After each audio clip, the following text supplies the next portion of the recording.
Bir hoji dadamiz hali kuni aytadilarki, navaramni uylantirdim. To'y bo'ladigan kuni, kelin keladigan kuni navaramni to'yini buzilishligiga mashincha qoldi, deyapti. Kuyovnakar ketdi, bordi, kuyov o'zi qaytib keldi, kelin yo'q.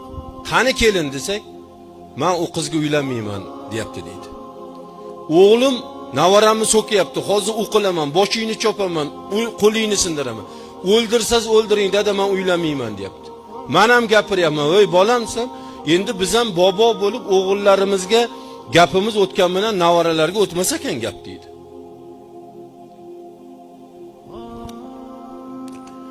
Nimaga uylanmaysan desam, "Yo'q, uylanmayman bobo, nima qilsas qilavering, men u qizni olmayman", deyapti. Nimaga? Kuyov bola kelin bilan to'ydan oldin kelishgan ekan. To'y kuni, meni uyimga boradigan kuning, haligi yana fata-mataligi ko'kragi ochiq, yengi ochiq, yelkasi ochiq kiyimni kiymaysan. Muslimalarga xos kiyinasan, hamma yog'ing bekir bo'ladi deb kelishgan ekan. Kelin rozi bo'lgan. Borsa, boyagi fatani kiyib, ko'kraklari ochiq, yelkasi ochiqdi. Shunda ko'ribdi, "Men senga uylanmayman", deb o'sha joydan qaytibdi. Hozir yoshlar kiyayapti-ku shuni. Nima qilasa kiymayman, olmayman debdi. Nimaga? Yaqinda bir do'stimiz o'ylandi. Kuyovnakarga bordik. Kuyov kelinni olib chiqib keldi uydan. Boyagi yelkasi ochiq, ko'kragi ochiq ekan. Atrofimdagi kuyov jo'ralar, kuyovni do'stlari, "Voy, ana o kelinni badanini oppoqligini, voy, qaniydi bir quchoqlab, bir bag'rimga bossam edi, bir mazza qilardim" deb, qarang, do'stini xotiniga mana bundaqa hirs nazar bilan qarayapti deydi.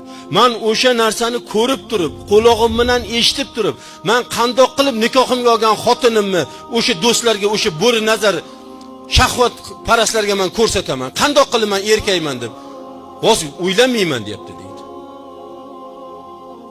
Bor ekan-u, mana musulmon bor ekan-u, ha?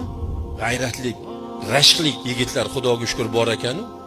Mana Registonga boring birozdan keyin, o'sha joyda yelkasini ochib yurganlar, badanini ko'rsatib yurganlar, Imom Buxoriy hazratlariga boring, o'sha joyda yarim yalang'och yurganlar ham musulmonmikin? Shular ham oxiratdan umidi bormikin?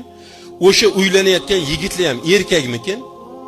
O'zini, juftini, o'zini jinsini rashq qilarmikin? Shular ham yo ko'z-ko'z qilib yuradimi?